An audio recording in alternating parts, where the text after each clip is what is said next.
Shri Chaitanya Strum Sthapitam Yena Bhutale Swayam Rupa Kathamayam Dadati Svavadantikam Vandeham Shri Guru Shri Utapadakamam Shri Gurum Vaishnavam Shri Rupam Sagrajatam Sagana Raghunadim Tum Sadivam Sadvaitam Savadutam Parijanasmitam Krishna Chaitanya Devam Shri Radha Krishna Padan Sagananita Shri Vishabhamatam Shri Namo Om Vishnupadaya Krishna Preshtaయ Bhutale Srimate Bhaktivedanta Swati Namani Namaste Saraswate Devi Gauravani Pracharya Nirvasnishwannavadi Pashatyaneshtayi Namo Mahavadanyaya Krishna Prem Pradaya Krishna Krishna Chaitanya Namane Gauratushe He Krishna Karuna Sindho Dina Bandho Jagatpate Gopesha Gopika Kanta Radha Kanta Namaste Tapta Kanchana Gaurangi Radhe Vrindavani Shubhanusute Pranamami Hari वाञ्छाकल्पतरुभ्यश्च कृपासिन्धुभ्यो च पतितानां पावनेभ्यो वैष्णवेभ्यो नमो नमः श्रीकृष्ण चैतन्य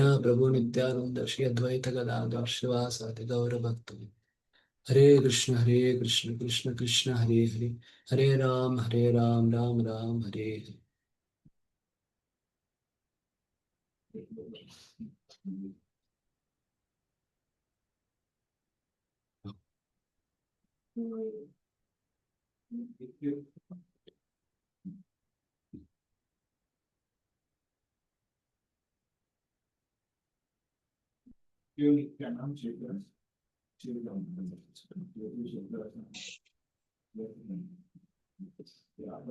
Okay, so you can recite along with me and you can be muted. अन्याभिलाषिता शून्यं ज्ञानकर्मादि अनावृतम् अनुकूल्येन कृष्णानो शीलनं भक्तिरुत्तमा सर्वोपाधिविनिर्मुक्तं तत्परत्वेन निर्मलम् ऋषिकेन ऋषिकेशसेवनं भक्तिरुच्यते अतः श्रीकृष्णनामाधीन भवेद् ग्राह्यमिन्द्रियैः सेवोऽन्के जिह्वादौ स्वयम् एव स्फुरत्यतः अनासक्तस्य विषयान् यतारम् उपयुञ्जत निर्बन्ध कृष्णसम्बन्धे तं वैराग्यमुच्यते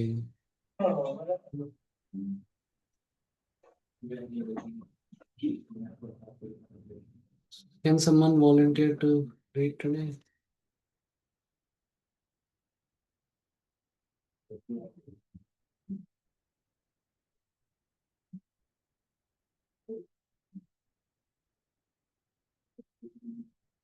Yeah, I'll volunteer. Just give me 1 minute. Hari Bol.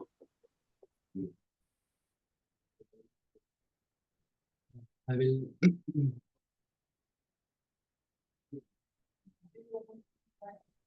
I will revise in the meantime. So in the last class, we discussed the six characteristics of devotional service. So first is Kleshagni. Kleshagni means remove of the suffering. Basically remove of the sinful reactions and also the ignorance. And then we saw Shubhada. Shubhada is the manifestation of auspicious qualities, especially compassion for everyone. Everyone gets attracted to the devotee, and devotee feels happy. And then another thing is the Shad 26 Vaishnava. Then third is these two are mainly at the Nishta stage. And then the second, that is a Moksha Lagatakrit, means the happiness is such that he does not care for any other things. He will not be tempted by anything, and he will not get disturbed also in any kind of suffering. He will not want to be freed from that suffering. So that is Moksha Lagatakrit. And fourth is Sudurlabha. So Bhava Bhakti is very rare. That this characteristic mainly applies to Bhava Bhakti, not Sadhana Bhakti or something. So it is very rarely awarded by Krishna. Then the fifth is Sandrananda Visheshatma. The happiness is very condensed and it is millions and millions of times than Brahmanand and obviously then Zetanand. That comparison is. And then the sixth one is the Krishna Akarsh, Sri Krishna Akarsh. Krishna himself wants to be servant of. The example is given of Pankaj. So now we will now this chapter there is the explanation of definition of sadhana bhakti and then Vaidhi bhakti and the main principle that is foundational to Vaidhi bhakti what it is study. Prabhuji, you can start. This meeting is being recorded. Yes, Prabhu. Just one minute. Just one minute.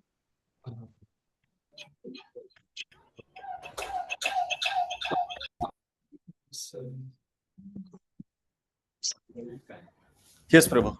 The three categories of devotional service, which Srila Rupa Goswami describes in Bhakti Rasamrita Sindhu, are listed as devotional service in practice, devotional service in ecstasy, and devotional service in pure love of Godhead. There are many subheadings in each of these categories. Generally, it is understood that in the category of devotional service in practice, there are two different qualities.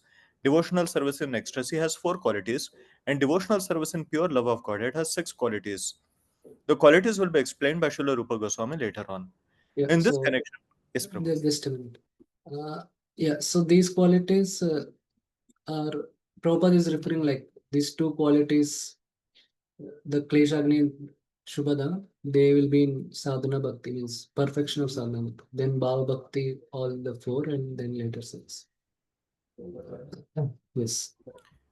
Yes, Prabhuji. In this connection, Srila Rupa Goswami suggests that the person eligible for Krishna consciousness or devotional service can be classified by his particular taste. He says that devotional service is a continual process from one's previous life. No one can take to devotional service unless he had some previous connection with it. For example, suppose in this life I practice devotional service to some extent, even though it is not 100% perfectly performed, whatever I have done will not be lost. In my next life, from the very beginning, from the very point where I stop in this life, I shall begin again. In this way, there is always a continuity. But even if there is no continuity, if only by chance a person takes interest in a pure devotee's instruction, he can be accepted and can advance in devotional service. Anyway, for persons who have natural taste for understanding books like the Bhagavad Gita and Srimad Bhagavatam, devotional service is easier than for those who are simply accustomed to mental speculation and argumentative process. Yeah, so this we will understand in the next chapter more in detail. As such, we have studied in Bhagavad Gita 6th chapter that how the yogic process means it applies to all karma yoga, bhakti yoga, and jnana yoga. They are performed at the platform of soul, and so the devotionals. So whatever progress is there, it is carried forward to the next level. So Arjuna asked that question. It's like a ribbon cloud means the cloud is separated because he is not performing his material activities properly, nor he has perfected his process. So what will happen to him? So then Krishna says, whatever auspicious thing is done, it will be preserved. And Krishna answers. Two cases, if he is distracted from bhakti or if he could not perform fully bhakti. So two cases, two solutions it gives. But in general, if somebody has already practiced previously, what Prabhupada is saying, this practice in this current life becomes easier. Yes, Prabhupada. To support this statement, there are many authoritative assertions by the learned scholars of bygone ages. According to their general opinion, a person may become governed by certain convictions derived by his own arguments and decisions. Then another person, who may be a greater logician, will nullify these conclusions and establish another thesis. In this way, the path of argument will never be safe or conclusive. Srimad Bhagavatam recommends, therefore, that one follow in the footsteps of the authorities. Yeah, thank you. Actually, Prabhupada is explaining the point given by Sri Rupa Goswami that the logic can be applied in bhakti, but it should be with taste. Otherwise, otherwise another point Sri Rupa Goswami is making that one person's logic can be countered, defeated by another person's logic.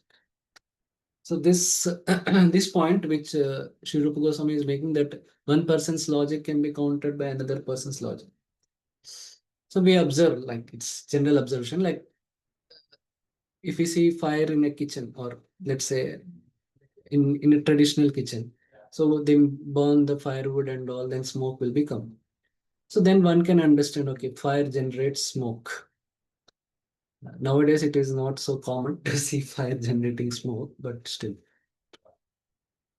So then one will observe many places, so one will come to the conclusion. Whenever there is smoke, there is fire. So from Pratyaksha, one can, through Anuman, one will come to this conclusion. Whenever there is smoke, there is fire. But then another logician can counter this. But it is possible to have smoke without fire. So when, let's say, fire in Yajnakund is a good example. If you can observe in temple, whatever. So the fire gets extinguished, but there will be still smoke. If you go near the Yajnakund, your eyes will burn. So there is smoke still. So this example Sri Jiva Goswami gives in Tattva Sandarbha to explain the statement how if something is just established by logic, it can be defeated. Actually, logic is a very weak proof. A stronger proof is either pratyaksha, there is direct experience, or there is it is if it is coming from Shastra. So logic should not. So one thing is what Sri Rupa Goswami told is logic should be done with the taste, if there is taste. Like in practice of bhakti, every day, every type of devotee will have some taste. Like I mean, for in the beginning, that taste may not, the experience that experience of the spiritual experience may not be always always there. It may not be always consistent and all. But there will be, everyone feels some absorption in some process of devotional service. At some time, maybe in a year, few times, one may feel very absorbed in chanting, especially if it, let's say, it is done in a dham and in association of very advanced devotees. One may feel, and it can be in kirtan also, when very advanced devotees singing kirtan, one will feel that means there will be some feeling that Krishna is present in this holy name, or one may feel very absorbed in some class. So it can happen. It will happen several times, but the frequency will be more as one is more advanced, and so there is taste. So with that, then if we read this, like the happiness of a devotee at prema stage, it's like very condensed. Even if someone gets cancer, also one will not worry about it.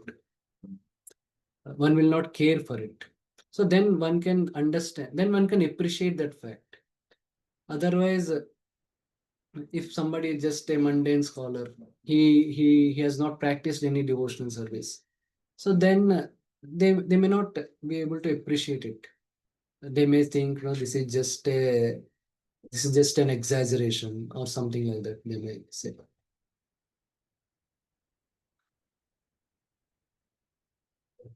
And another point Jiva Goswami makes in this regard is, so logic should not be used independently in bhakti. Should be used based on Shastra. So an example of a logic independent of Shastra, this is a historical record. So Charles Darwin gradually lost his conventional Christian faith due to his scientific research, which showed no clear evidence of a benevolent God, and the immense suffering he witnessed in the natural world, which he found incompatible with a benevolent creator. So first is like if he has really understood what is God's love based on Shastra, then one can easily make sense of the suffering in the world. Why the suffering is there? Like we have studied in Bhagavad Gita, 5th chapter, clearly, like fifth chapter, it also comes in fourth chapter and third chapter also. Means Krishna does not personally intervene in anyone's karma. He does not give out of some favor somebody good reactions of karma and somebody bad reactions.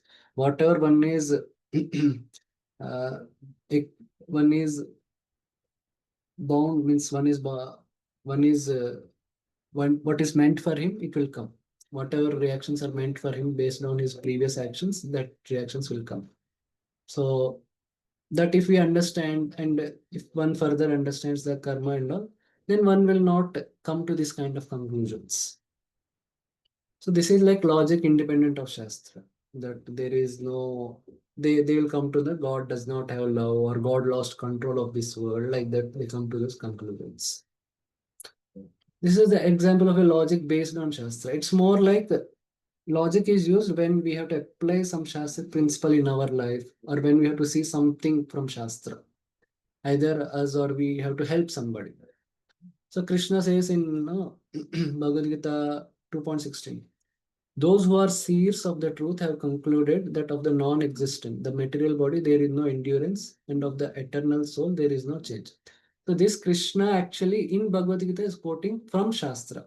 From what? From Shabda Praman. Then what Krishna is concluding, the material body of the indestructible, immeasurable, and eternal living entity is sure to come to an end. Therefore, fight, O descendant of Bharata. So Krishna is saying, Bhishma and Drona will anyhow die if you don't kill them. So you need not worry about it and you should do your dharma. Or another instance of using logic based on Shastra is using analogies. Like we know the concept of Atma and body. So like Prabhupada explained it from the example of car. So this is again using logic based on Shastra. So this is like, yeah. Okay, now, yes, Prabhu, you can just read this paragraph. Yes, Prabhu. Definition of sadhana bhakti or using analogies? No, this here is in general description. Yes, Prabhu. Here is a general description of devotional service given by Sri Rupa Goswami in his Bhakti Rasamrita Sindhu. Previously, it has been stated that devotional service can be divided into three categories, namely devotional service in practice, devotional service in ecstasy, and devotional service in pure love of God. Now, Sri Rupa Goswami proposes to describe devotional service in practice. Definition of sadhana bhakti. कृति साध्या भवेत् साध्या भावसा साधनाभिधा नित्यसिद्ध्यस्य भावस्य प्राकत्यं हृदि साध्यता. Action of the senses which produces the stage of bhav is called sadhana bhakti. This attained state of bhava bhakti, sadhyata, is an eternal sthai bhav which is not created but simply manifests within the soul by the spiritual energy of the Lord. Okay. Yeah. We have actually studied these three types in the introduction, in the Mangalacharan also, Rupa Goswami in Vastu Nirdeshan, he tells, like, we are going to study the Bhava Bhakti, Samanya Bhakti, then Sadhana Bhakti. Then, till now, Samanya Bhakti means the definition of pure devotional service we study. Now, Sadhana Bhakti is starting. So, Samanya Bhakti, and then Sadhana Bhakti, then Bhava Bhakti, then Prema Bhakti. So, that only Prabhupada told. Now, this is the definition of Sadhana Bhakti. So, action of the senses. So, the bhakti is being performed with the senses. Here, senses will refer to body, mind, and words. So, with body, we may do service to the deities, and with words, we may chant the holy names of the Lord. With mind, we may be meditating on the form of the Lord, something like that. So, this process, what it will give bhava bhakti. That is the definition. And so just this process will not give prema.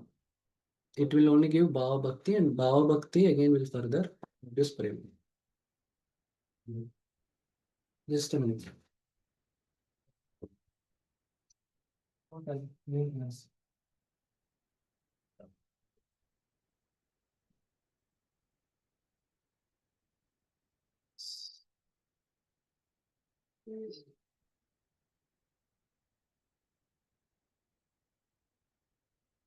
Yes, bro, you can read from here. Yes, Prabhu. Practice means employing our senses in some particular type of work.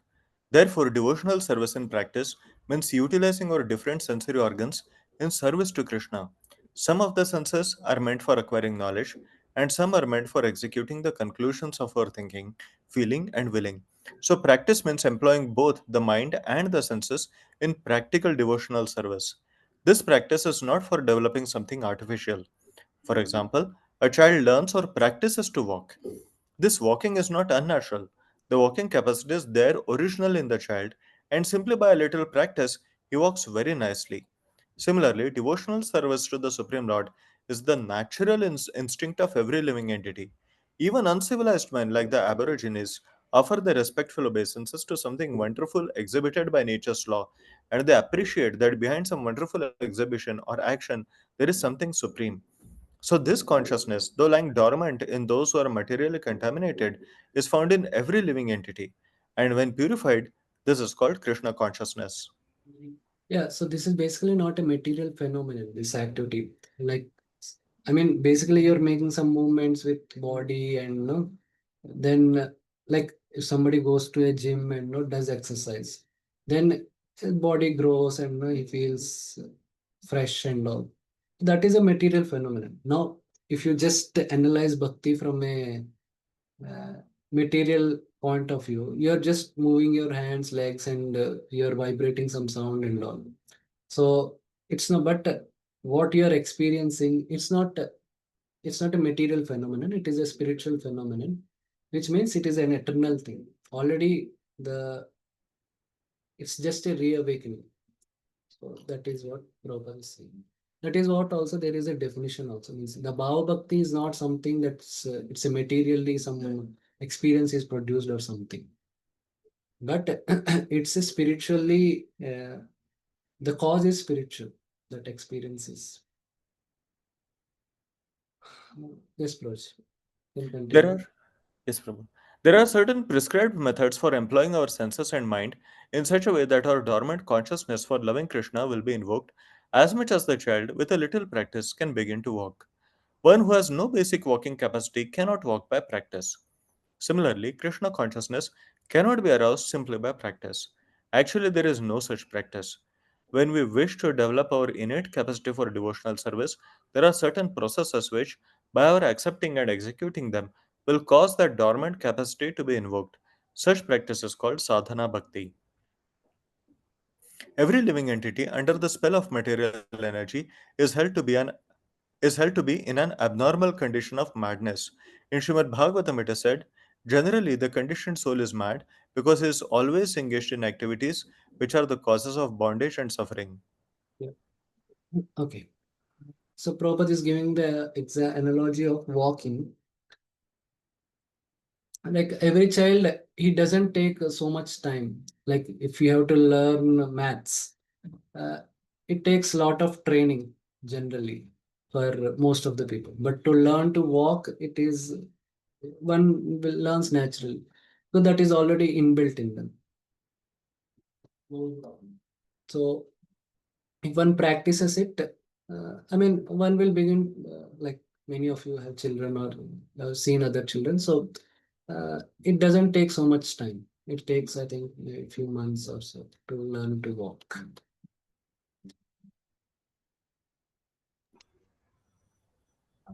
I mean, they may not be taught also so much like exercise and posture and all. They may see others and slowly they begin to walk because it is naturally there. So that's what. So now Prabhupada is telling how, like, with what conclusion the Jiva performs sadhana bhakti.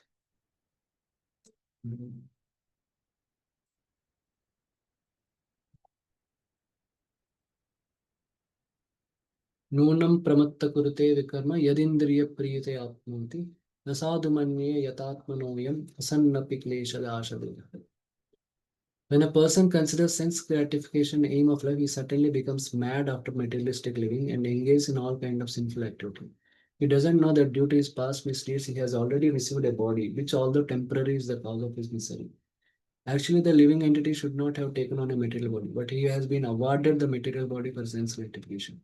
Therefore, I think it not befitting an intelligent man to involve himself again in the activities of sense gratification by which he perpetually gets material bodies one after another.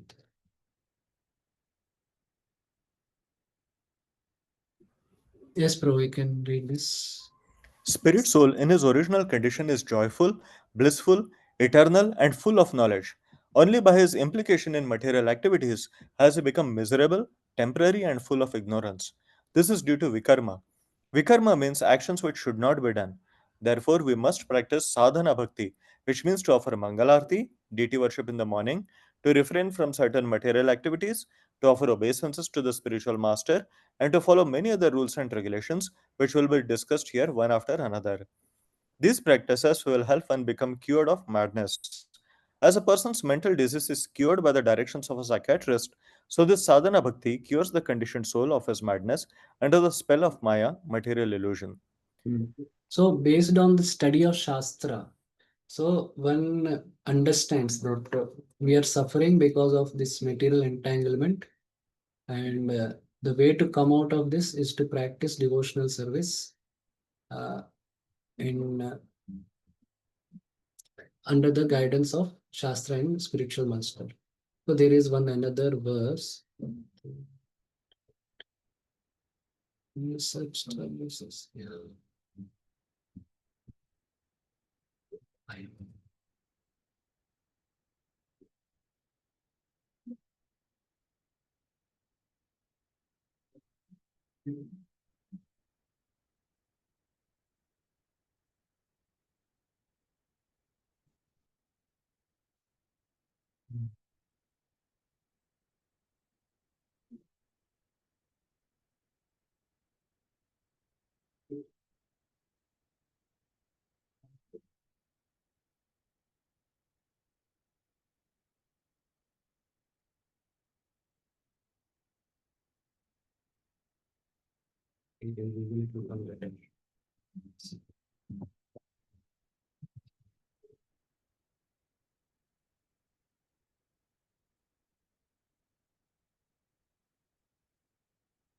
Yeah.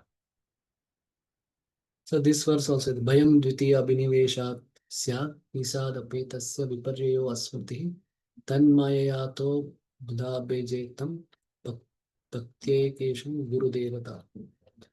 Fear arises when a living entity misidentifies himself as the material body because of absorption in the external and illusory energy of the Lord. When the living entity then turns away from the Supreme Lord, he also forgets his constitutional position as a servant of the Lord. This bewildering, fearful condition is affected by the potency for illusion called Maya.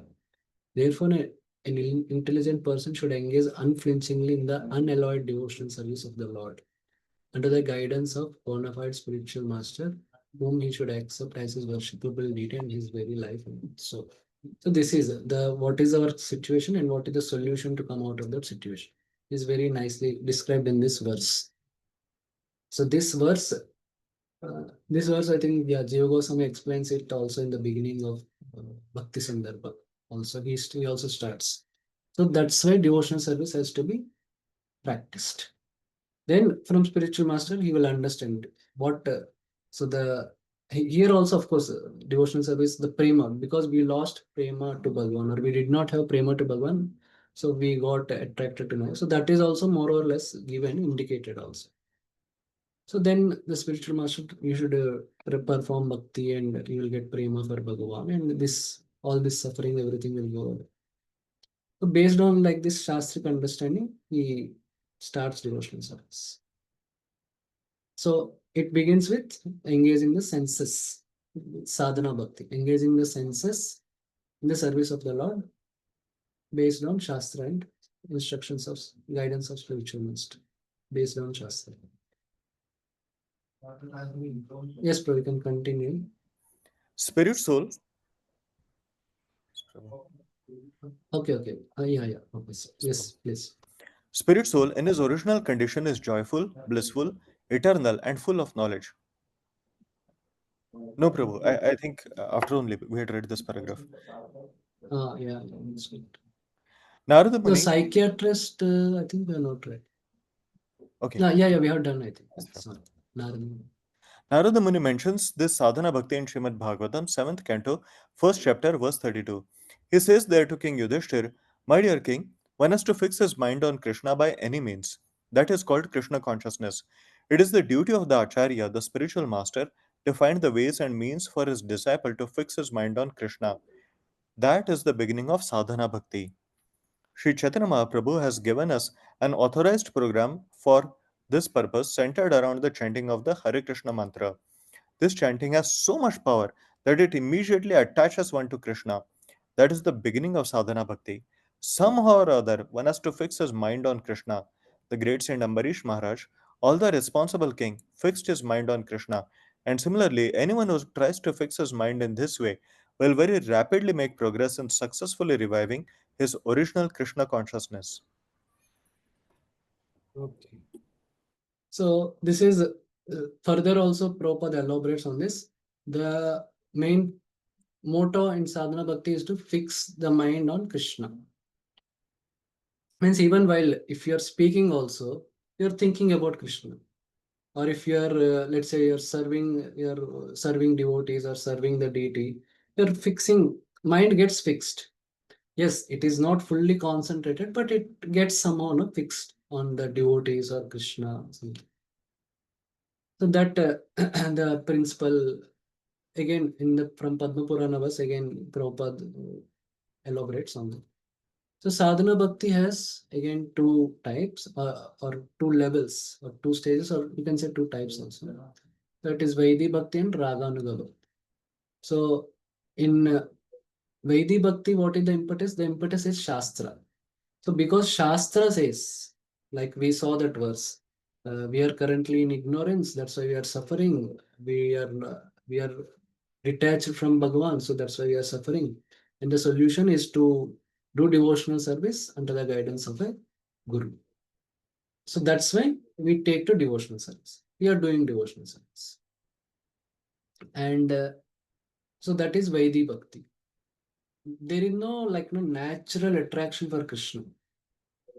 We have some taste, we sometimes experience some bliss, but we are not naturally attracted to Krishna. But in Raganuga Bhakti, what the impetus is, there is some natural attraction for Krishna, and that's why we do.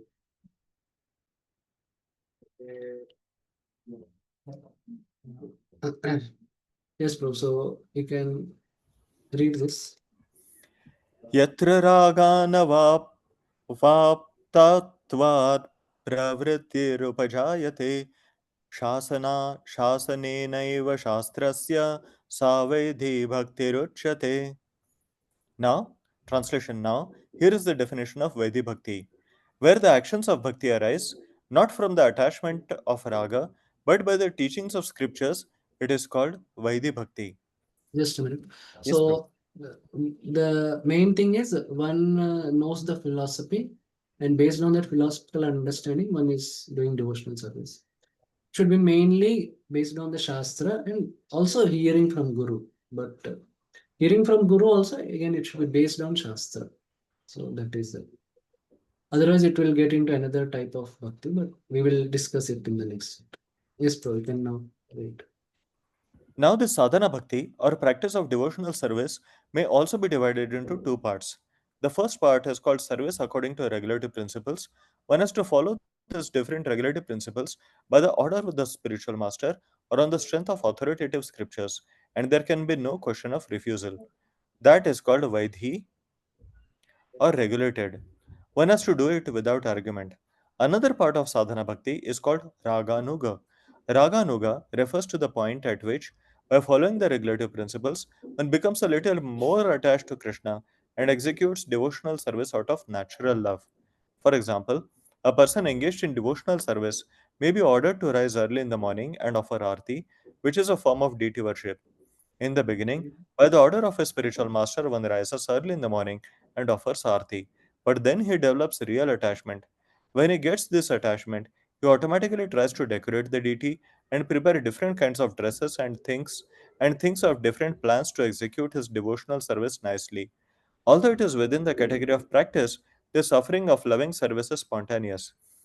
So the practice of devotional service, sadhana bhakti, can be divided into two parts, namely regulative and spontaneous. Yeah. So initially, one wants to like yeah. Suppose initially by morning program, somebody may have Shastri understanding. Okay, like it is Brahma Murta time and it is very calm. There is no. I mean, it's calm and spiritually favorable time. And many devotees also come together. Like Prabhupada has instituted it. So devotees come together so we can chant with devotees. And there before also there is the Mangalarati, dancing in front of Lord, taking Lord's darshan, offering obeisances to Lord, and on means also we we can we also get the Maha of the Lord in form of the ghee lamp and the scent, all those things. So all these things we can do. So one will get up. But then when one is in Raganuga Bhakti, so when one will understand, oh, this is at this time the pastime of Krishna is happening, so I should go and remember Krishna. Something like that will come. So that in detail we'll discuss at time of Raganuga Bhakti. But yeah, this is the difference. Now, more in detail, we are discussing Vaidhi Bhakti. Yes, Prabhu, can read. Yes, Prabhu. Rupa Goswami defines the first part of devotional practice or Vaidhi Bhakti as follows. When there is no attachment or no spontaneous loving service to the Lord, and one is engaged in the service of the Lord simply out of obedience to the order of the spiritual master or in pursuance of the scriptures, such obligatory service is called Vaidhi Sadhana, Vaidhi Bhakti. Okay. This is Yes. Prabhu. Please read. These principles of Vedi Bhakti are also described in Srimad Bhagavatam, 2nd canto, 1st chapter, verse 5, where Shukadeva Goswami instructs the dying Maharaj Parikshit as to his course of action. Maharaj Parikshit met Shukadeva Goswami just a week before his death, and the king was perplexed as to what should be done before he was to pass on. Many other sages also arrived there, but no one could give him the proper direction. Shukadeva Goswami, however, gave his direction to him as follows. My dear king, if you want to be fearless in meeting your death next week, for actually everyone is afraid at the point of death, then you must immediately begin the process of hearing and chanting and remembering God. If one can chant and hear Hare Krishna and always remember Lord Krishna, then he is sure to become fearless of death, which may come at any moment. Yeah. If you consciously read Bhagavatam, at least if you just read translates the 1 2 chapters, you will find some verse on bhakti. That no bhakti should be done. Bhakti is the conclusion. Bhakti is the solution for this. So like that, as one reads here, scriptures means bhakti scriptures. Srimad Bhagavatam and other books like Bhakti Rasamrit Sindhu, like these scriptures. So as one or Prabhupada books also means obviously. So one will understand the our current situation is we are suffering because we are in bodily consciousness, we are under the influence of material energy, and the solution to come out of his bhakti, and the solution is ultimately we can get fully rid of these problems if we go back to Godhead, or if we develop love of Godhead. So all these we read, then we feel committed. Okay, let me do this. As we spend some years reading like this repeatedly and all. So then we okay, let me practice, and one practice is based on this understanding. So that is sadhana bhakti. So why chanting? So because chanting is there, Shravanam, Kirtanam, Vishnu, Smaranam, Padasevanam, or no, like this at different places in Bhagavatam, different things are described. So like Ajamil pastime is described in Bhagavatam. So the glories of the holy name is there. So like that. So one gets inspiration based on reading Shastra or hearing based on Shastra. Yes, bro, we can read this. Yes, Prabhu. In the statements of Shukadeva Goswami, it is said that the Supreme Personality of Godhead is Krishna. Therefore, Shukadeva recommends that one should always hear about Krishna. He does not recommend that one hear and chant about the demigods. The Mayavadis or impersonalists say that one may chant any name, either that of Krishna or those of demigods, and the result will be the same. But actually, this is not a fact. According to the authorized version of Srimad Bhagavatam, one has to hear and chant about Lord Vishnu, Krishna only. So Shukadev Goswami has recommended to Parikshit Maharaj that in order to be fearless of death, one has to hear and chant and remember the Supreme Personality of Godhead, Krishna, by all means. He also mentions that the Supreme Personality of Godhead is Sarvatma. Sarvatma means the supersoul of everyone. Krishna is also mentioned as Ishvara, the supreme controller who is situated in everyone's heart. Therefore, if some way or other we become attached to Krishna, he will make us free from all danger. In Bhagavad Gita, it is said that anyone who becomes a devotee of the Lord is never vanquished. Others, however, are always vanquished. Vanquished means that after getting this human form of life, a person does not come out of the entanglement of birth and death and thus misses his golden opportunity. Such a person does not know where he is being thrown by the laws of nature. Yeah, because Krishna is eternal. So if we do bhakti to Krishna, that result will remain eternal. Otherwise, if somebody serves a government or somebody serves a politician, so as long or a rich man, as long as the rich man is alive, he will get salary from him. Or if he's serving just a politician, as long as the politician is in power, he will get that salary. Otherwise, then it's bad. So, like this, Shastra gives various reasons and various forms of inspiration to do bhakti. Yes, next. Suppose one does not develop Krishna consciousness in this human form of life. He will be thrown into the cycle of birth and death, involving 84 lakh species of life, and his spiritual identity will be lost. One does not know whether he is going to be a plant, or a beast, or a bird, or something like that, because there are so many species of life. The recommendation of Rupa Goswami for reviving our original Krishna consciousness is that somehow or other we should apply our minds to Krishna very seriously and thus also become fearless of death. After that, we do not know our destination because we are completely under the control of the laws of nature. Only Krishna, the Supreme Personality of Godhead, is controller over the laws of nature. Therefore, if we take shelter of Krishna seriously, there will be no fear of being thrown back into the cycle of so many species of life. A sincere devotee will surely be transferred to the abode of Krishna, as affirmed in the Bhagavad Gita. Yeah.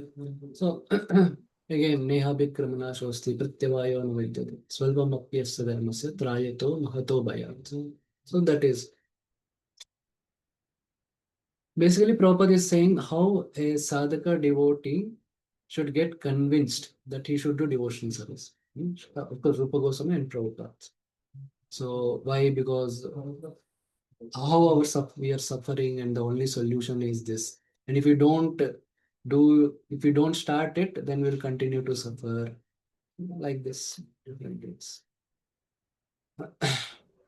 Yes, bro. In the Continue. Padma Purana also, the same process is advised. There it is said that one should always remember Lord Vishnu. This is called dhyana or meditation, always remembering Krishna. It is said that one has to meditate with his mind fixed upon Vishnu. Padma Puran recommends that one always fix his mind on the form of Vishnu by meditation and not forget him at any moment. And this state of consciousness is called samadhi or trance. Yeah. So Principle this is yeah. So this is the main principle in Vaidhi Bhakti. So we are fixing the mind on Krishna, and by that we are getting purified. The mind is getting purified. So the mind is getting freed from the attraction to the matter, and the mind is slowly getting attracted to Krishna. So then, as as the attraction grows, our practice of sadhana bhakti also intensifies, and slowly, at some point, uh, when by Krishna's mercy, bhava bhakti gets awakened. So the principle of Vaidhi Bhakti is Smartavyam Sattam Vishnu Vismartavyam Na Jatuchit Sarva Vidhi Nishedaha Nishedashur Etayor Eva Kinkara. One should always remember Vishnu and never forget him. Smaratavya Satatam Vishnu Vismaratavya Na Jatuchit. All instructions and prohibitions are dependent on these two principles. Injunctions Injunctions are pravritti generally, chant the holy name of Lord, visit the dhams, worship Tulasi, follow Ekadashi, like this. And prohibitions: don't offend devotees, uh, don't face your back towards the deities. So like this, different things. Don't indulge in too much in sense gratification. All these things. Again, here Vishwanath Chakravarti Thakur, he clarifies what actually Saptam means. Satatam means every day, not every second. Since continuous remembrance would be impossible to do in sadhana bhakti. This would produce loss of faith in the rules of bhakti because they would be impossible to follow. So if one takes the meaning as satatam, every second it has to be performed, then a sadhana bhakti cannot follow it. So then he will think that how can the acharyas give like these impossible instructions? So one will lose faith in the acharyas. So that's why Vishwanath Chakravarti Thakur has mercifully explained it means every day, not every second. But if it so doesn't mean just every day once if you do, you will get Bhava Bhakti. But to begin with, at least you remember Krishna every day by fixing either your body, mind, words, or different things, so that you at least once fix your mind on Krishna. So now it's not like, okay, now no need to chant 16 rounds, I'll only chant one name of Krishna. Not like that. At least to begin with, you do start with every day once, then you increase it gradually. So like that. Yes, Prabhu, you can read. We should always try to mold the activities of our lives in such a way that we will constantly remember Vishnu or Krishna. That is Krishna consciousness. Whether one concentrates his mind on the four-handed form of Vishnu or on the form of two-handed Krishna, it is the same. The Padma Puran recommends some or other always think of Vishnu without forgetting him under any circumstances. Actually, this is the most basic of all regulative principles. For when there is an order from a superior about doing something, there is simultaneously a prohibition.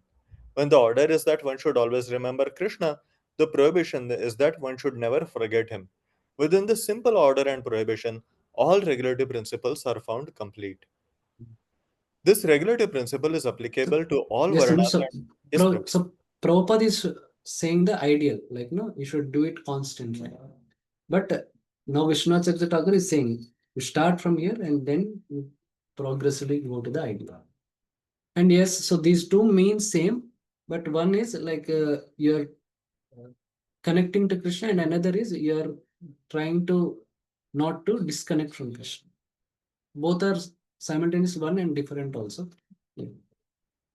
Yes, bro. This regulative principle is applicable to all Varnas and Ashramas, the castes and occupations of life. There are four Varnas, namely the Brahmanas, priests and intellectuals, the Kshatriyas, warriors and statesmen, the Vaishyas, businessmen and farmer, and the Shudras, laborers and servants. There are also four standard ashramas, namely Brahmacharya, student life, Grihastha, householder, Vanaprastha, retired, and Sannyas, renounced.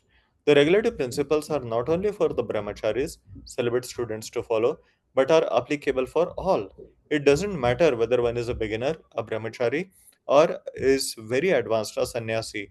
The principle of remembering the Supreme Personality of Godhead constantly and not forgetting him at any moment is meant to be followed by everyone without fail. If this Yeah, it's not like only for brahmacharis this is there, or grihasthas can only do once in a week. Not exactly like that. Now, of course, because Vishwanath Chakravarti clarified once in a week, so that is there. So it's, and ideal also is again for everyone. Even for a grihastha also to achieve bhava bhakti, more or less it should be done. One should be engaged in Krishna consciousness constantly. So then only they will also reach. And the same applies to the renounced orders also. Yeah. Thank you, Prabhu. If this injunction is followed, then all other rules and regulations will automatically fall into line. All other rules and regulations should be treated as assistants or servants of this one basic principle. The injunction of rules and regulations and the resultant reactions are mentioned in the 11th canto of Srimad Bhagavatam, 5th chapter, verses 2 and 3. Chamasa Muni, one of the 9 sages who came to instruct King Nimi, addresses the king and said, "The 4 social orders, namely the Brahmanas, the Kshatriyas, the Vaishyas, and the Shudras, have come out of the different parts of the universal form of the Supreme Lord as follows. The Brahmanas have come from the head, the Kshatriyas have come from the arms, the Vaishyas have come out from the waist, and the Shudras have come from the legs. Similarly, the Sannyasas have come from the head, the Vanaprasthas from the arms, the Grihasthas from the waist, and the Brahmacharis from the legs." Yeah. So now Prabhupada will explain for every how in every varna this can be followed. Yeah. You can read this from example. Brahmana. For example, a Brahmana who is born out of the head of the Lord has as his business to preach the transcendental Vedic sounds or Shabda Brahma. Because the Brahmana is the head, he has to preach the transcendental sound, and he also has to eat on behalf of the Supreme Lord. According to Vedic injunctions, when a Brahmana eats, it is to be understood that the personality of Godhead is eating through him. It is not, however, that the Brahmana should simply eat on behalf of the Lord and not preach the message of Bhagavad Gita to the world. Actually, one who preaches the message of the Gita is very dear to Krishna and is confirmed in the as is confirmed in the Gita itself. Such a preacher is factually a Brahmana, and thus by feeding him one feeds the Supreme Lord directly. Similarly, the Kshatriya has to protect the people from the onslaughts of Maya. That is his duty. For example, as soon as Maharaj Parikshit saw that a black man was attempting to kill a cow, he immediately took his sword, wanting to kill the black man, whose name was Kali. That is a Kshatriya's duty. Violence is required in order to give protection. In Bhagavad Gita, Lord Krishna directly gave his order to Arjuna to commit violence on the battlefield of Kurukshetra just to give protection to the people in general. The Vaishyas are meant for producing agricultural products, trading them, and distributing them. And the working class or Shudras are those who haven't the intelligence of the Brahmanas or the Kshatriyas or the Vaishyas, and therefore they are meant to help these higher classes by bodily labor.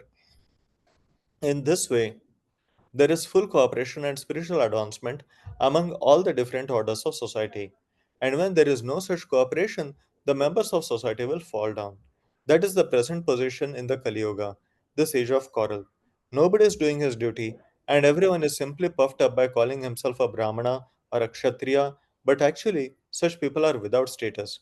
They are they are out of touch with the Supreme Personality of Godhead because they are not Krishna conscious. Therefore, the Krishna consciousness movement is intended to set the whole of human society in proper condition so that everyone will be happy and take profit from developing Krishna consciousness. Yeah. So I mean, if there is Daivi Varnashram, it becomes more easy to practice sadhana bhakti. But if you see now, the so-called intellectuals, they are more interested in developing new technology or developing more scientific discoveries, etc. And then the Kshatriyas, their conception is that only money makes people happy or matter makes people happy. So they want to, even though genuine political leaders and all, they want to provide more economic development so that the people will be happy, there will be peace or something like that. And the Vaishyas, they are not charitable. They are want to making more profits. So that's why there is a large gap between the rich and the poor. And the Shudras, they are just satisfied with sense gratification. They are not, they are independent also. They are not obedient. So the first three classes are not spiritual. So even if they are obedient, they don't become spiritual. So that's why it is a challenge to practice Krishna consciousness in this Kali Yuga. Because the work you do to earn your money and all is materialistic in some way or other. Even though you don't want to be materialistic, you have to do that. So that is the challenge. Otherwise, it becomes more easy to fix mind on Krishna if the things are have a spiritual goal overall. Uh, yeah. Yes, bro, you can read this. Prabhu. There is a similar statement by Sri Krishna himself to Uddhava in the 11th canto of Srimad Bhagavatam, 27th chapter, verse 49. The Lord says there, "My dear Uddhava, all persons are engaged in activities, whether those indicated in the revealed scriptures or ordinary worldly activities. If by the result of either of such activities they worship me in Krishna consciousness, then automatically they become very happy within this world as well as in the next. Of this there is no doubt. We can conclude from this statement by Krishna that activities in Krishna consciousness will give everyone all perfection in all desires. Thus, the Krishna consciousness movement is so nice that there is no need for of even designating oneself Brahmana, Kshatriya, Vaishya, Shudra, Brahmachari, Grihastha, Vanaprastha, or Sannyasi. Let everyone be engaged in whatever occupation he now has. Simply let him worship Lord Krishna by the result of his activities in Krishna consciousness. That will adjust the whole situation, and everyone will be happy and peaceful within this world. In the Narada Pancharatra, the regulative principles of devotional service are described as follows. Any activities sanctioned in the revealed scriptures and aiming at the satisfaction of the Supreme Personality of Godhead are accepted by saintly teachers as the regulative principles of devotional service. If one regularly executes such service unto the Supreme Personality of Godhead under the direction of a bona fide spiritual master, then gradually he rises to the platform of serving in pure love of God. Yeah, so if one does gradually, he will rise. Like as one practices sadhana bhakti, uh, gradually one will come to bhava bhakti, and then eventually he will come to prema bhakti. But it starts with once in a day, then it should more or less go constantly every day in a day. So then comes. So the pravritti is mainly for remembering Krishna. So the examples of pravritti are chanting, hearing, like that. Nivritti is avoiding forgetfulness of Krishna and following. It's like example is following for regulative principles, avoiding offenses, etc. So now you can take, should we tell? Okay, you can take around 10 minutes and then you can think of this. So first is how to remember Krishna while doing different activities, working in office, traveling, browsing internet, in the association of non-devotees, relatives, friends, some practical things, or when you are with your children or children, when you are with children. Then how to avoid forgetfulness of Krishna. Forgetfulness of Krishna more like don'ts, and the first is like more do's, what you should do and what you should avoid. Okay, you can take 10 minutes and then we'll discuss.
Hare Krishna. So yes, we may take only one answer for one thing.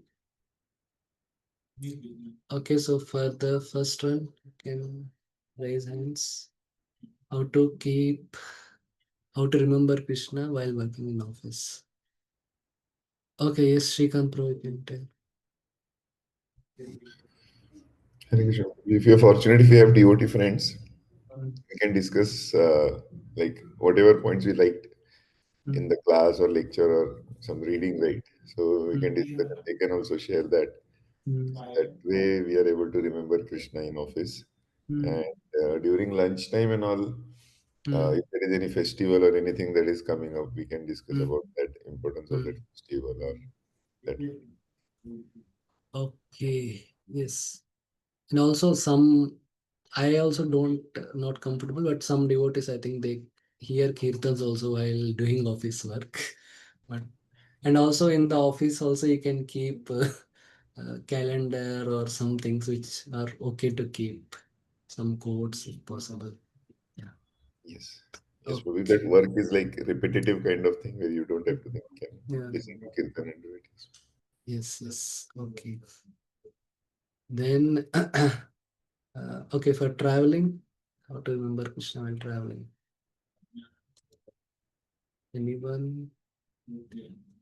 Yes, Amrita Mataji, you can tell. We can read book while traveling Hmm. or Yes. hear kirtans Yes. with mobile or Yes. something. Yes. Okay. Yes. Yes, Srikant, you want to add? Yes, like one is if you are going in train, then if you can try to distribute books and then Okay. Yes. interact with Yes. different people. Yes. Yes. Yes. Good. Thank you. Or do kirtan also or something like this. Okay. Next, browsing internet.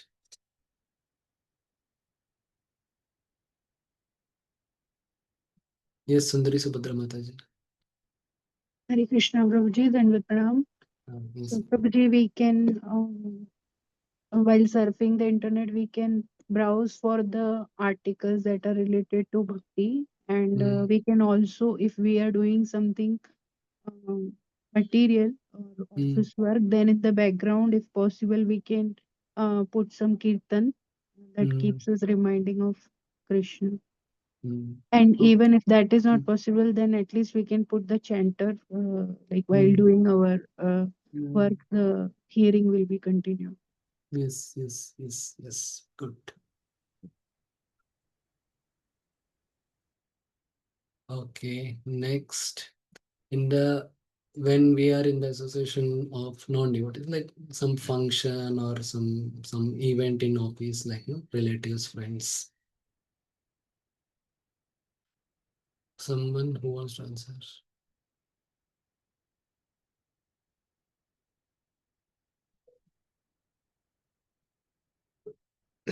No. Okay, Shastri, probably want to can answer. Hare Krishna, Prabhuji. So, Mm, Prabhuji, if we have in the association with the friends or relative, so generally we mm, try to make some point like let's discuss something about the festival of Krishna, like for mm, Janmashtami, okay. mm. But if they are the non-devotees, so generally I pray. So please, protect me. So I will not in this way Yeah, by the prayers. I am remembering Krishna. yeah. Of course, if you can find what they're interested and discuss something which they will appreciate of Krishna consciousness, Generally, something Prabhuji, that. Mm, yeah, Prabhuji. If the is there any topic which is related to Shastra, so we can mm. discuss indirectly about Yeah, at Krishna. least Shastra, at least something, but some wisdom. It may not be directly Krishna conscious. Some wisdom based Uh, on Bhagavad Gita, some things like that. yeah, just like we can give some analogies from related to Krishna or Bhagavad Yeah, Gita, yeah. Like like Chaitanya work-life Chand Prabhuji do balance, generally. all those things that can also be good, if can be done. Yes, Prabhuji. Hare Yes, Krishna. but yeah, in this point, more will come in the next section. Okay, then being with children, someone wants to answer. Mm.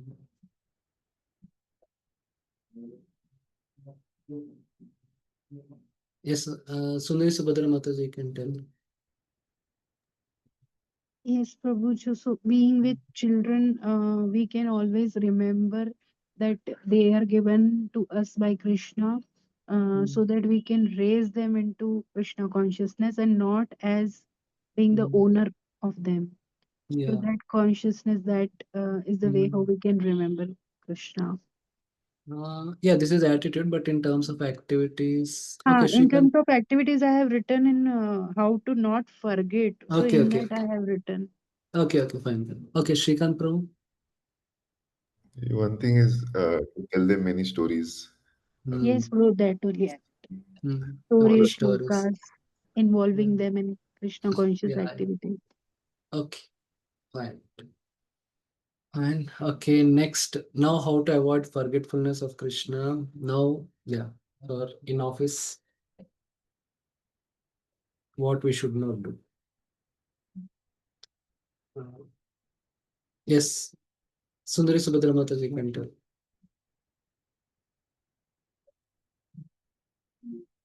Do you want to tell or Shrikant, you want to tell? You can tell. Of Krishna. One thing is Yes. for me, it's like to not get into the gossips, Mhm. different types of gossips. It wastes a lot of time. Yes. Yeah, people talk about management. They are not increasing salary or how to get promotion, all those things. Then traveling.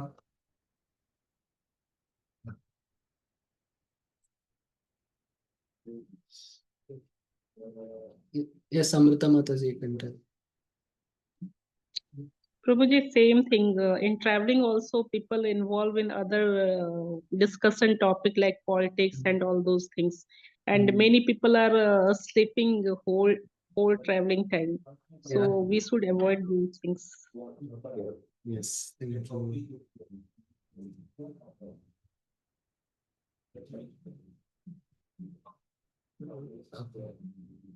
Yeah, Shrikant, you want to add anything for traveling? You're traveling, like in cab or something, and they'll put this Bollywood songs. Yes. That we cannot avoid. If you have to go to a bus, you can avoid buses with TV or something.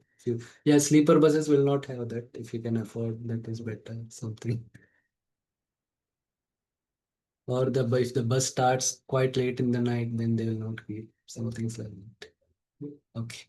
Browsing internet, what you should avoid, or how to avoid getting distracted.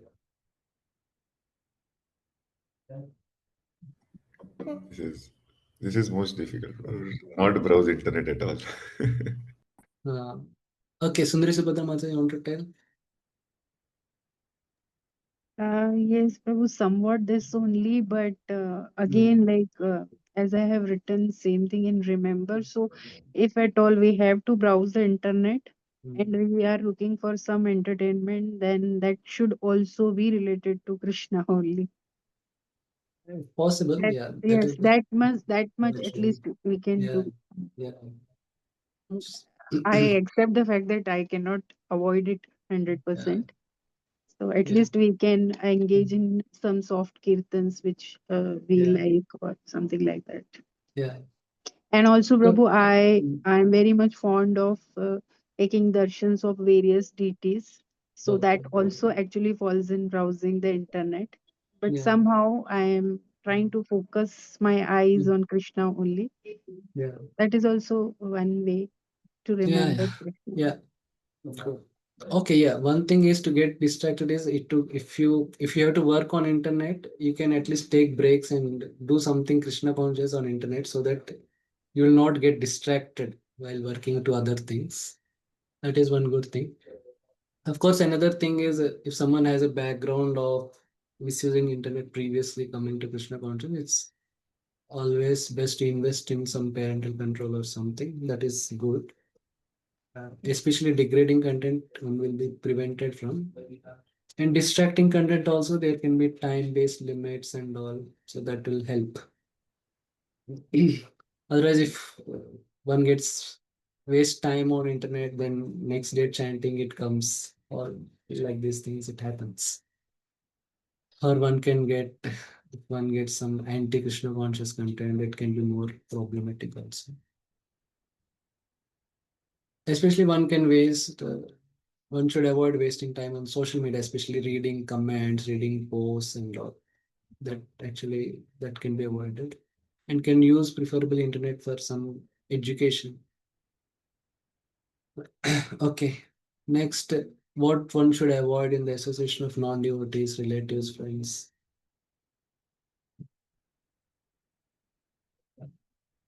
Anyone? Yes, Amrita Mataji, you can tell. Guruji, we should avoid gathering with non-devotee and relative and friends if it's not necessary, or we should Okay. not involve in their chit chat and too much engross in that chit chat. Yeah. Means they are Yeah. complaining one another and those things. Yes, yes. That we can avoid. And if it is with colleagues and all, then we can talk something which is in the gray zone, like something about the work or something. With friends also, if we can talk something about that. If they are interested in Krishna consciousness, we can talk something on Krishna consciousness. Otherwise, something which is not degrading, which may be more sattvic things we can definitely talk. Okay, then being with children, something what we should avoid. Something anyone wants to share?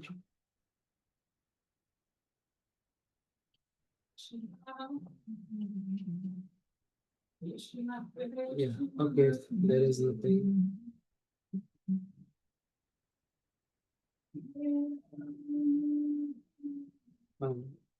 Okay, next. So this, okay, in this chapter, any doubts? We discussed definition of sadhana bhakti, definition of Vaidhi bhakti, and this the main principle in Vaidhi bhakti. Any questions? Okay, Hare then we will Krishna. proceed. Yes, Hare Mataji. Krishna, Prabhuji. Yes, Prabhu, I have one question. Hmm. So, Prabhuji, we read in the beginning that Hmm. we always hear this that wherever we stop bhakti in the previous birth, we Hmm. continue it Hmm. from there in the next birth. So Hmm. sometimes while preaching the old people, Hmm. we also hear that old people are not like they cannot practice bhakti to an extent where young people can practice. In some way, So yes, it is there. Hmm. yes. So Prabhuji, so sometimes the in that matter the old people are not given that much preference, Hmm. stress, for reading the shastra or something like that. Like we think that we should more often serve them rather than getting them engaged.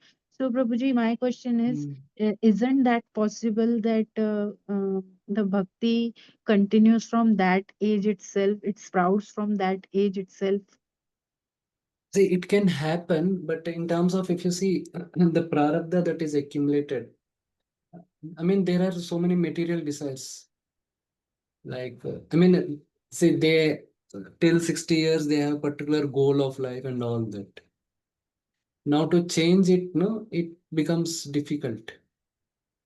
Of course, there are some old people also who who took up also very nicely.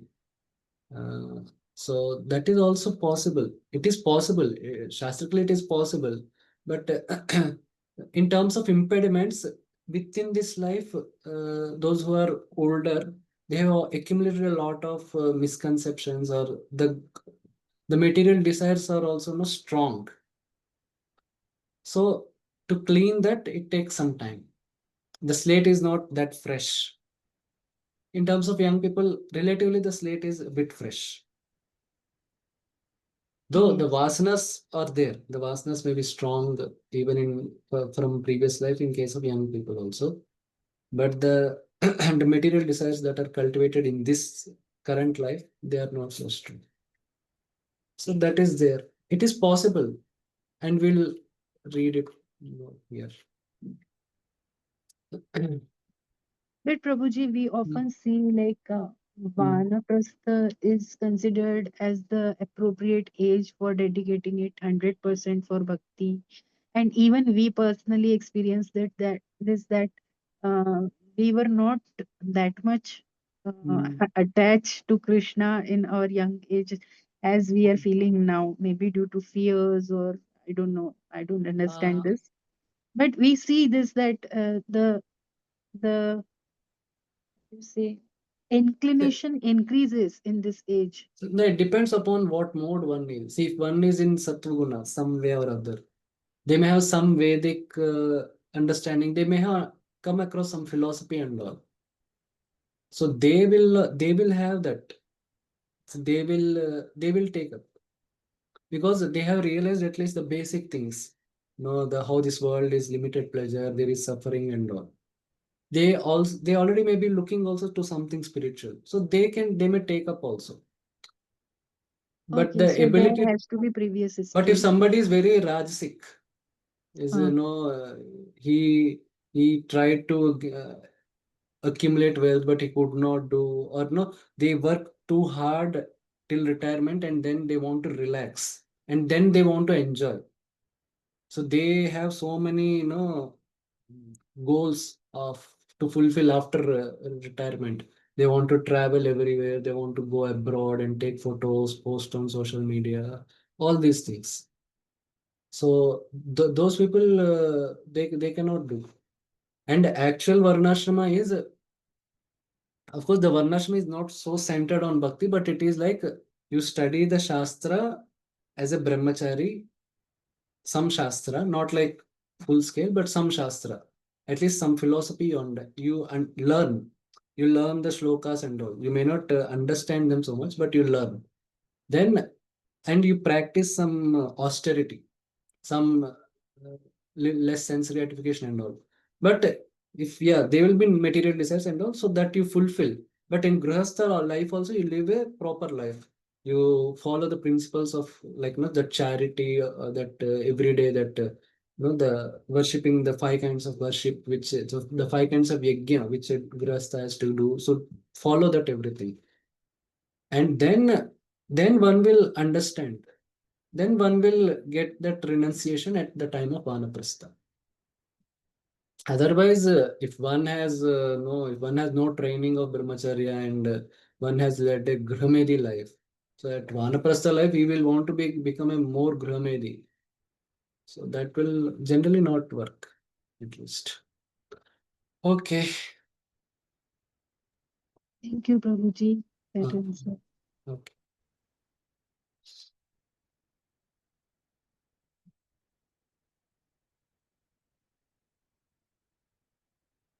Okay, now the qualification for bhakti and faith, more on what is faith is discussed in this chapter. So who is qualified? Who is qualified to do bhakti? So this is explained in these two Bhagavatam verses, very little, quite important verses. Yah kenapi atibhagyena jatashraddosya sevane natisakto na vairagyo bhag asyam adhikari asau. Okay, the translation is the qualified person is described as follows. The person who has developed faith in serving the Lord by impressions arising from the previous association with devotees, who is not too attached to material objects and who is not too detached. Nati sekto na ati vairagya is qualified for Vaidhi Bhakti. So one should not be too attached and one should not be too detached. This is one qualification for Bhakti.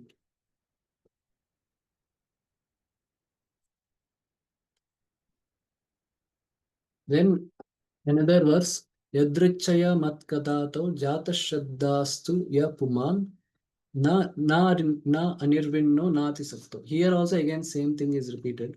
In the 11th canto, it is said, if somehow or other by good fortune one develops faith in hearing and chanting my glories, such a person, being neither very disgusted with nor too attached to material life, should achieve perfection through the path of loving devotion to you. The first is why not too attached, why not too detached. So why you should not be, so one is, why one should not be too attached. If one is too attached, so then one cannot focus on sadhana only, because one will want no immediate result. Like you must have remember, if you remember in the verse 4th chapter 12th, mostly it is 12th verse or something.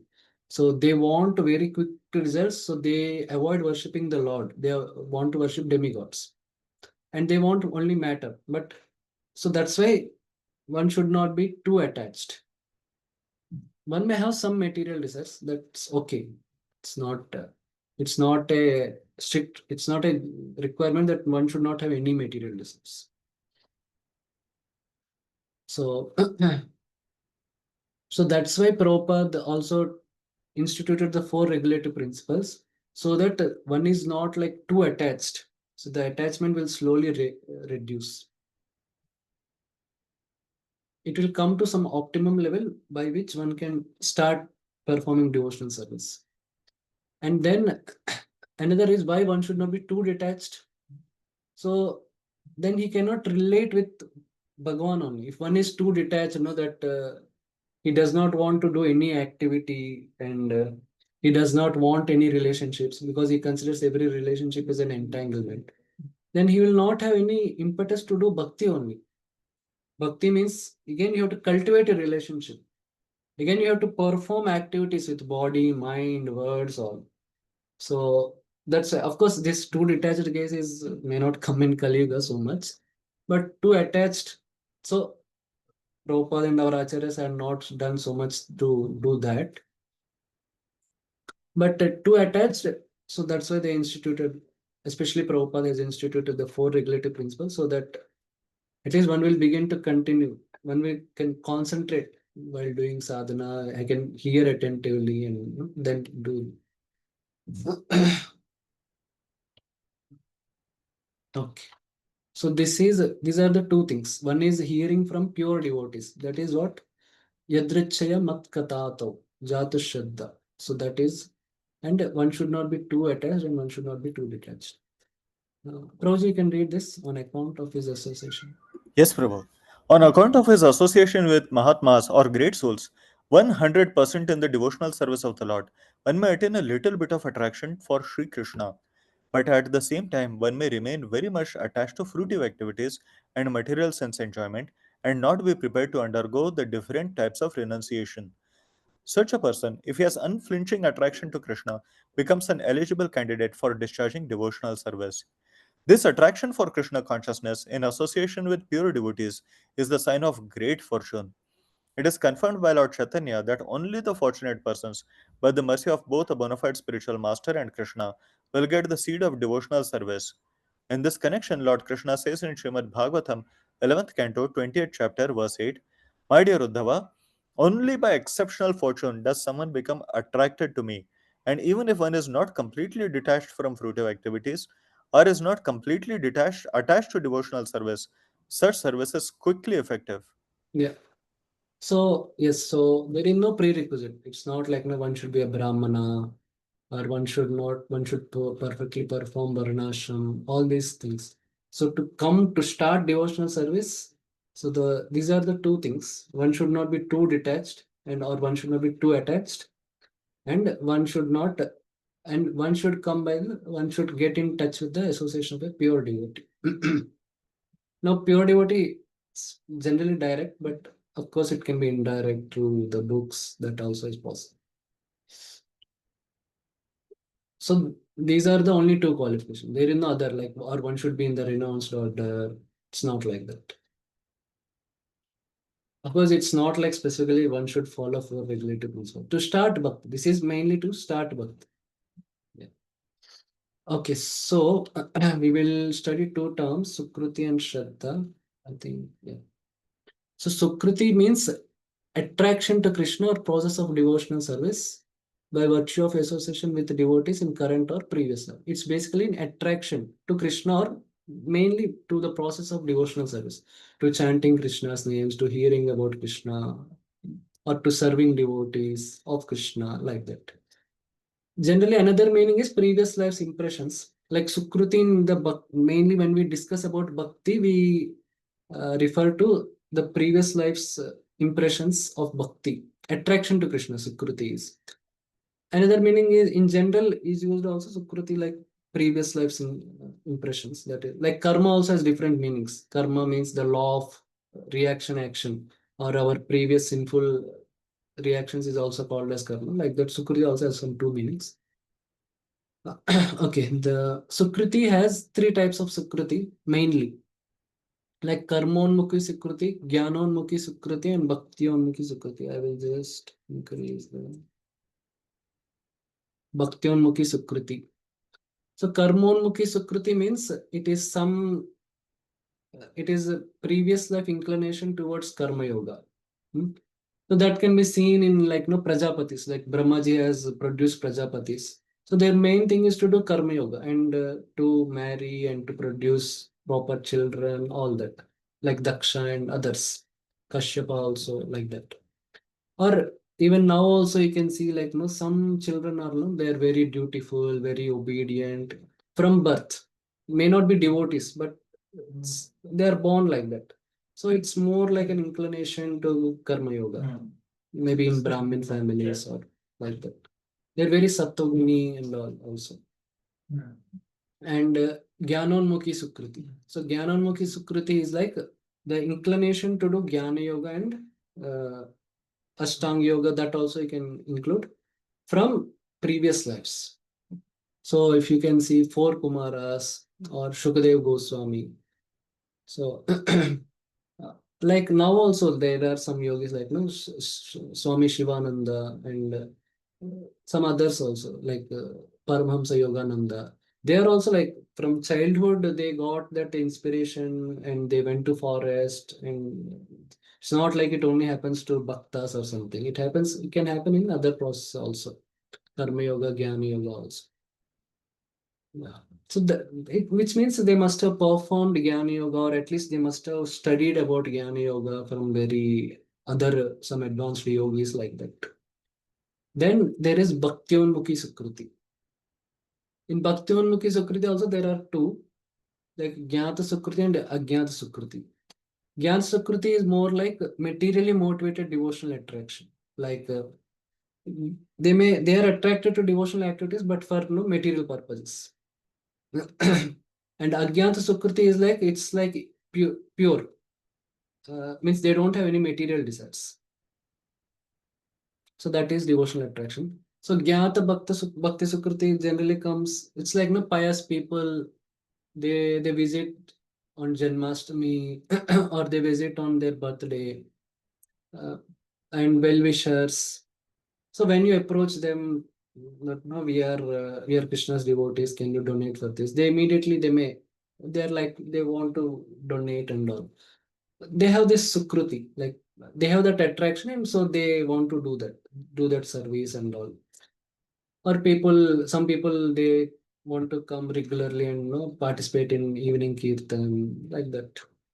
Even parents, relatives, they are willing. I mean, they are happy to take prasad and sometimes come take darshan in temple, like that. But it's not like they are curious or they're philosophical and all, but they have some uh, pious or material considerations. Okay, because they have concession. Okay, if you do bhakti to Krishna, it is a good thing. It is a pious thing and all. Or they have something. Okay, if we do bhakti, then my material desires will be fulfilled. My life will be happy. Like these things, my everything will happen nicely in life, like that.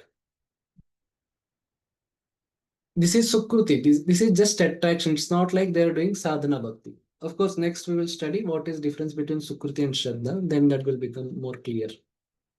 Yeah. So good thing is these people are very regulated in their practice. Like, but disadvantage is they have material attachments and all. So they don't want to take higher commitments. So it becomes difficult. So that is one challenge with them. Now, Agyata Bhakti Sukriti means these are like, no, they are very spiritually interested people. So they are attracted to philosophy, or they are attracted to Bhagavad Gita, like that. Or they get somehow attracted to a devotee, to some very advanced devotee of Krishna, or to devotees. So they just want to know more, and they're interested to know. They wanted to hear classes, like that. So, so there is one Prabhupada pastime, like one hair hostess, like she spontaneously came and took Mahaprasad of Prabhupada. So these are like, they are devotional attractions, but there are no material motivations. So this is like that. So some people, sometimes if you are doing book distribution, they may come on their own and they ask for no Bhagavad Gita, or they take, they don't, they just take, they tell we want Bhagavad Gita and they purchase. So these are like, this is Agyat Sukruti. Yeah, so good thing is they may not have any pious misconceptions, like bhakti is for old people, or bhakti is a good thing to do, or bhakti and karma should go together. Like this, they may not have. Disadvantages, sometimes they may not be so purified. They may have some bad habits and all. So it may take time to get purified. Sometimes. Okay. So this is about Sukruti. Sukruti is generally a devotional attraction. Now, what is Shraddha? Shraddha is like making one's life goal as Krishna Prem, that is based on the knowledge of Shastra. So, in the earlier chapter, we saw some references from Shastra, why one should do bhakti, all that. So, based on that understanding, one makes one's life goal, doing Krishna Prem, and the means to attain it as bhakti. And he committedly does bhakti.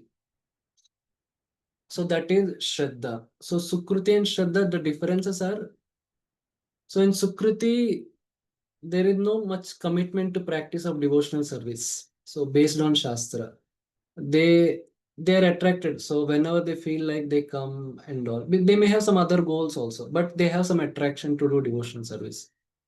Yeah. So they want to come, they come for Janmashtami or some festival, something like that. And they may have some other goals in life and all.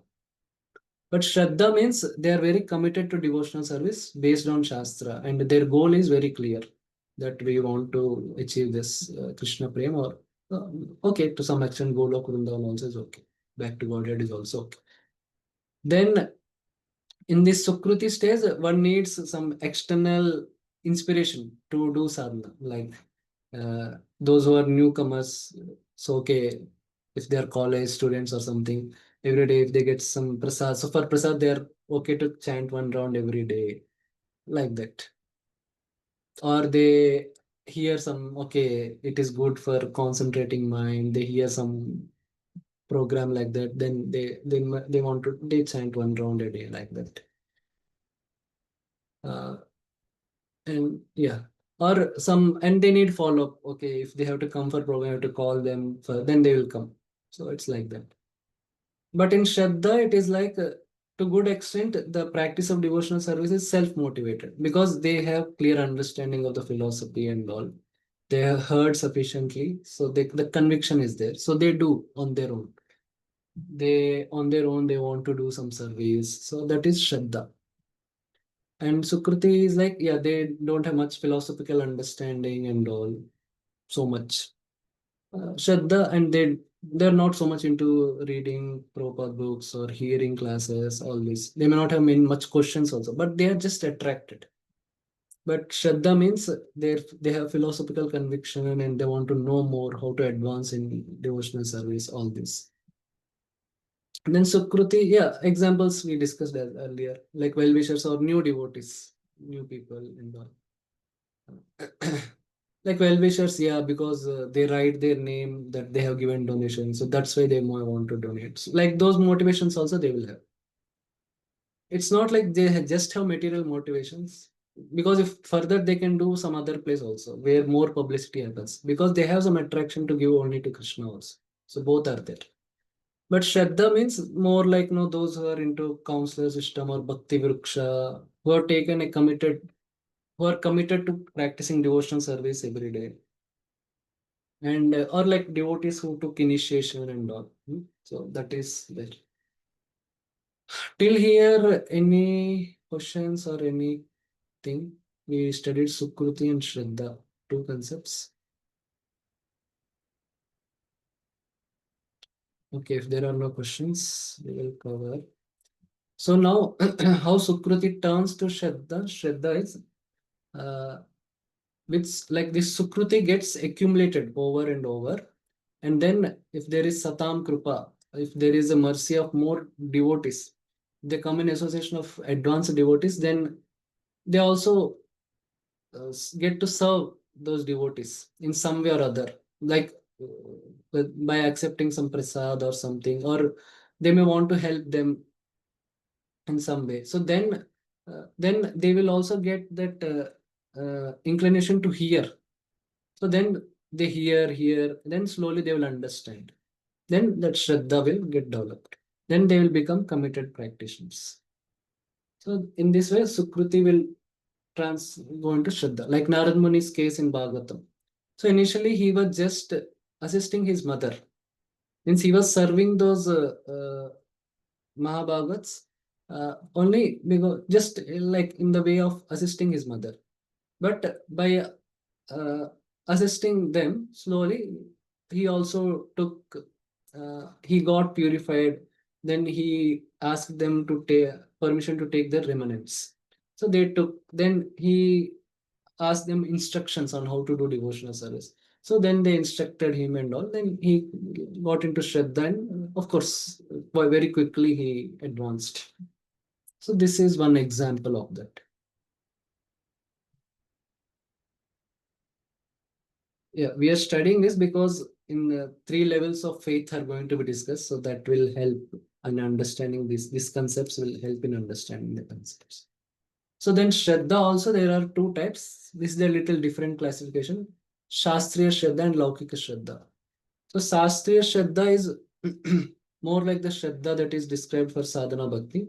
So one is very clear with the goal of life, it is Krishna Prem, based on the knowledge of Shastra, and he becomes committed to the process of bhakti. Yeah.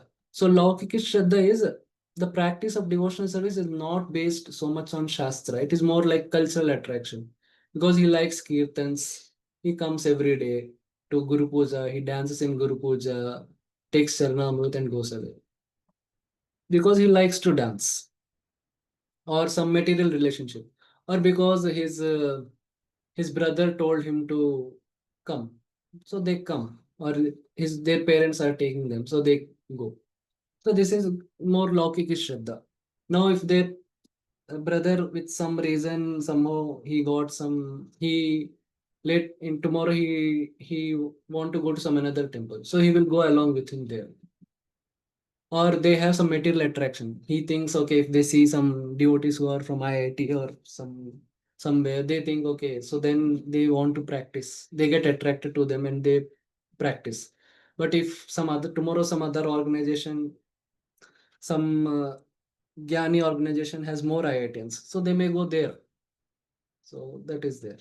Or if somebody by chance some difficulty came and he came to Krishna temple and he prayed to Krishna, then somehow that difficulty went. So with that inspiration he practices Krishna consciousness. But tomorrow's and he got a job or something, and now he's practicing so that he will get a good spouse. But let's say after 5-6 years it is not happening, so then he may get frustrated and he may leave. So the impetus is he has a material desire. So this is Laukika Shraddha. So this is difference between Shastriya Shraddha and Laukika Shraddha. So Shastriya Shraddha, the faith is very strong, the faith is proper, and that actually is actual practice of sadhana bhakti. So Laukika Shraddha, it is very weak.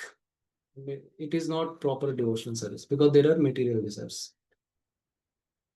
Okay, so till now, any confusion, anything on whatever we discussed?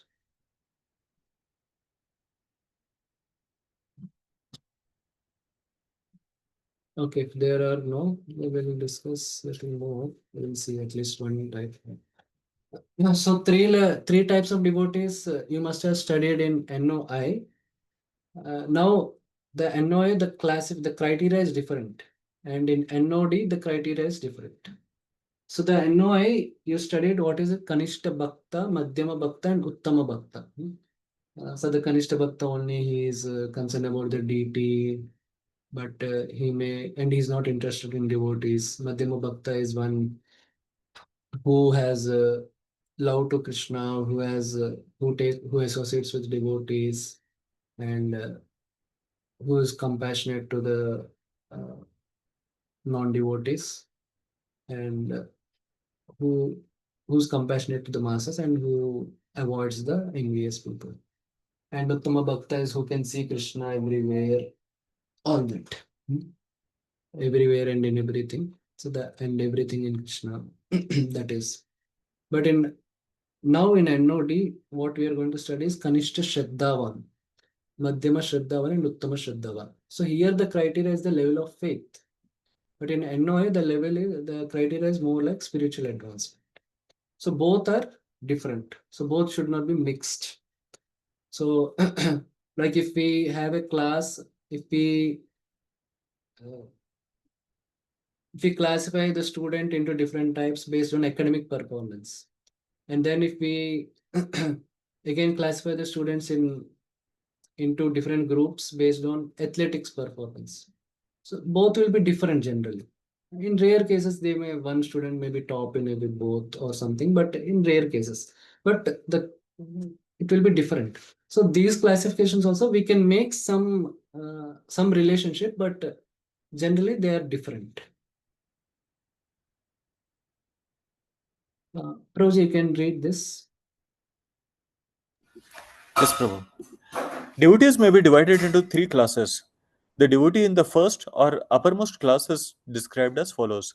He is very expert in the study of relevant scriptures and is also expert in putting forward arguments in terms of those scriptures. He can very nicely present conclusions with perfect discretion and can consider the ways of devotional service in a decisive way. He understands perfectly that the ultimate goal of life is to attain to the transcendental loving service of Krishna, and he knows that Krishna is the only object of worship and love. This first class devotee is one who has strictly followed the rules and regulations under the training of a bona fide spiritual master and has sincerely obeyed him in accord with revealed scriptures. Thus, being fully trained to preach and become a spiritual master himself, he is considered first class. The first class devotee never deviates from the principles of higher authority and attains firm faith in the scriptures by understanding with all reason and arguments. When we speak of arguments and reason, it means arguments and reason on the basis of revealed scriptures. The first class devotee is not interested in dry speculative methods meant for wasting time. In other words, one who has attained a mature determination in the matter of devotional service can be accepted as the first class devotee. So yeah, so this is Uttama Shraddhavan. So what is described in Bhakti Rasamrita? So these are all definitions given by Sri Rupa Goswami.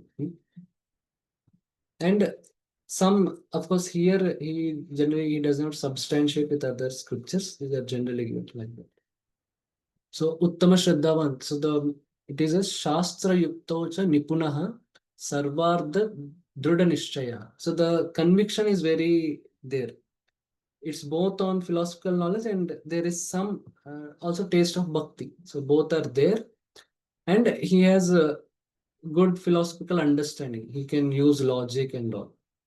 So the clarity on goal of life is very clear as bhakti. I mean, he's very clear how the goal of life cannot be, karma, dharma, artha, kama, moksha. Why they should not be. He's very clear with it.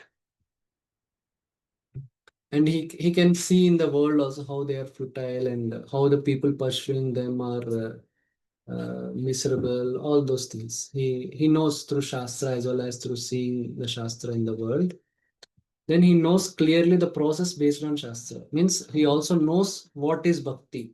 He knows what is described in Rupa Goswami, all the three stages of bhakti and more further details also in the Madhurya Kadambini. He knows the process, why we have to do, what we have to do, what happens exactly in sadhana bhakti, how one advances, all these things. So then, but he's not fanatic. He's not fanatic. But he's self-motivated. He doesn't have a conception like no, because he's not like because of his aversion to world he's doing.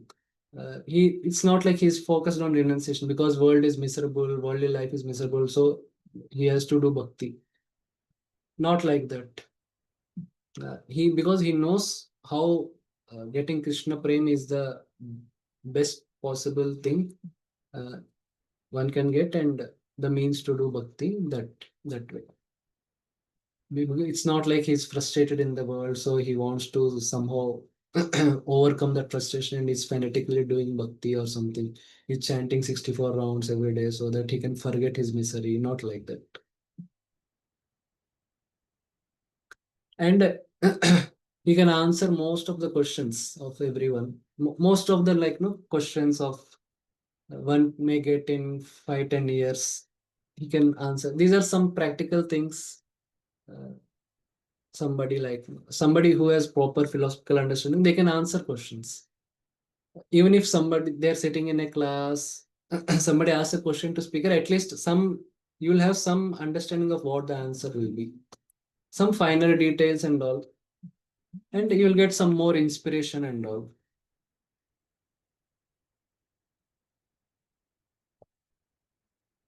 And he can also understand if somebody is speaking philosophy wrongly or something, he can sense it. Some wrong philosophy, he can sense it. Or if somebody has some misconceptions, he can sense it. So those all things are also there. And he can also be more or less, he will be able to present Krishna consciousness to anyone, everyone. It's not that he will convince everyone and anyone, but he can present Krishna consciousness. He knows how to present Krishna consciousness. It's not like if he has to preach, then first he has to hear a lecture and then he has to repeat it. He can explain, at least he can explain. Whether the person will understand or not, that is a secondary thing. Yeah. So that is the thing. And then, yeah, of course, it's not like he's completely pure. He's not like Madhyama Bhakta or Uttama Bhakta, definitely not. But not Madhyama, may not be also Madhyama Bhakta always. If it is a Madhyama Bhakta as described in NOI, then he will be free of all material desires and all, generally. But this, he may have still material desires and all. That is there. But it's very clear. He knows, he's honest that these are material desires. And these are my, because he will have repentance also of those material desires and all. So that will be there. Now, okay, so other things maybe we'll discuss tomorrow because. Okay, any questions? Anything? These are some conceptual things important. Okay, if there are no questions, then we'll call it a day. Then, okay, thank you very much for your attention and participation. Srila Prabhupada ki jai, Shri Rupa Goswami Pad ki jai. Thank you. Vanchakalpatarvyaśa Nam Param Vaishnava Yam. Thank you very much. Thank you.